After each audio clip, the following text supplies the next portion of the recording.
Yo, what's up everybody? I know it's been a few days since I made my last video, and I'm sorry. I like to keep people entertained. I like to take care of my peeps. I like to keep shit moving on my channel. But I also don't want to force it, and I just wasn't feeling the YouTube vibe this week at all. I don't know what it was. I mean, maybe it's just because it's so fucking hot.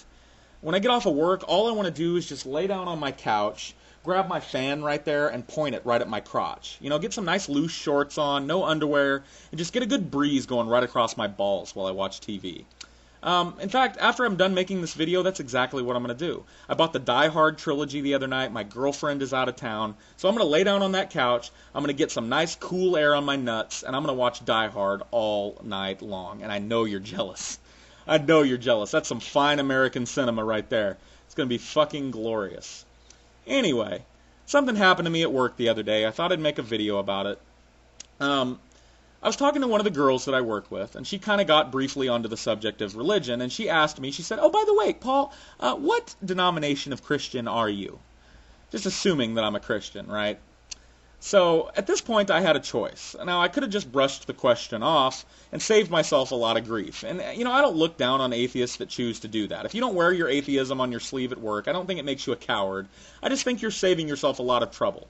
But I also like to tell the truth when I can. I don't like the fact that I should be, required to hide what I am at work, even if it does cause a bunch of fucking, idiotic questions for me to answer.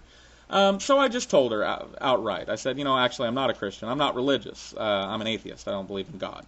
She gave me this look like I had kicked her grandmother in the twat. She kind of, for just a second, and then she composed herself and said, "Really? Really, Paul? Wow, that's interesting. I never would have pegged you. That's really interesting." And then she proceeded to ask me one of the stupidest questions I think I've ever been asked.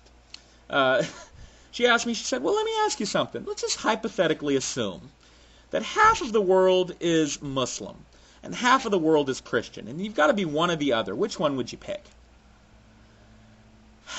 Now, obviously, I can't answer this question the way I want to. I'm at work. I've got to maintain a little bit of composure at work. So I just kind of blew the question off, and I said, "Oh, I don't know. That's a good question. I'll have to think about that." But then I told myself that I was going to make up for having to do that by coming home and making a video about it. So let's answer this question, because obviously I know the fucking answer to this question. So let's find out how I arrived to my answer, okay? Let's deconstruct this whole thing. First of all, asking an atheist whether he would rather be a Muslim or a Christian is kind of like asking someone whether they'd rather eat a boiled buffalo penis or half of a bucket of whale semen, okay? There's not really much of a choice. It's not much to choose between there. But let's give it the benefit of the doubt. Let's go a little further into this. Let's say I choose to be a Christian. Well, what do I get for my choice? Well, let's see. I get to be a sexually repressed, sanctimonious douchebag who's more concerned with who's fucking who up the ass than raising my own children.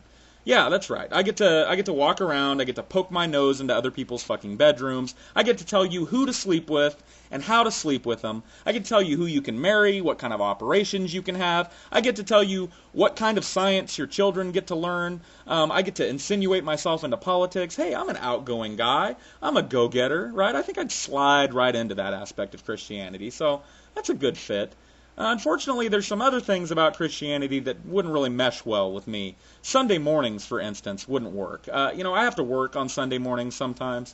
But when I get a Sunday off, I like to sleep till fucking noon. I like to get up, take a shower, come downstairs, eat a bowl of cereal at 1 p.m., and play some video games for a few hours. Well, if I'm a Christian, that shit's out the window, because now I got to get up all early, I got to put on all my nicest clothes, because, we got to keep up with the Joneses, and then I got to go to the world's most popular alcohol-free meat market, a.k.a. church. And I get to sit there with my little clique and basically make fun of all the other little cliques in church. I get to talk about whose wife is fucking whose husband and whose son got pulled over for a DUI. Basically, who's a better Christian. Shit like that. And also, because I'm at church, I get to worship. I get to worship. Well, what do I get to worship? That's a good question. Well, let's see. I get to worship a tantrum-prone, megalomaniacal, sociopathic deity that would drown the entire world to prove a point, that would nail his own flesh and blood to the cross to prove a point. And on top of that, if I don't love him in a very specific way, as outlined in a very specific 2,000-year-old book, then I get to go to hell for eternity and roast in agony forever. And I get to call that a loving, caring father figure in the sky. So there's Christianity for you. Well, what would happen if I chose to be a Muslim? Well, the first thing that would happen to me if I chose to be a Muslim would be, I'd have to rewind my mind about 600 years. I'd get to act like a medieval misogynistic asshole all the time. I'd be so afraid that I might run across a woman that's more intelligent than me or more competent than me, and, I couldn't handle that. So I'd have to oppress women at every turn, especially women in my close family unit. I'd have to constantly remind them that socially they're just 3 or 4 levels below me.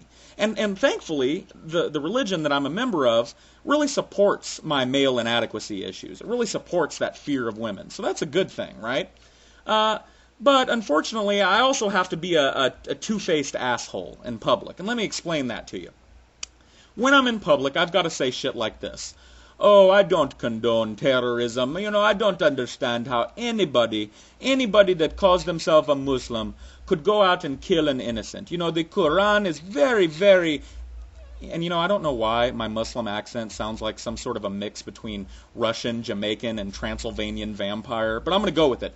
The Quran is very, very specific when it comes to the killing of innocents. The Quran frowns upon the killing of innocents. So anybody that would call themselves a Muslim and then go out and kill an innocent is obviously not well versed in the Quran and cannot call themselves a true Muslim. And that sounds pretty good, doesn't it? Somebody says something like that, you think, that's a breath of fresh air. There's a Muslim that doesn't condone terrorism, doesn't condone suicide bombings. But if you dig a little bit deeper, you find something really disconcerting. You notice they always say innocents? I don't condone the killing of innocents. The Quran frowns upon the killing of innocents. So you ask, what is an innocent? According to the Quran, what is an innocent? Well, certainly not a kafir, right? What's a kafir? An infidel. Who's an infidel? Pretty much anybody that doesn't believe in line with Islam, right? They're a kafir.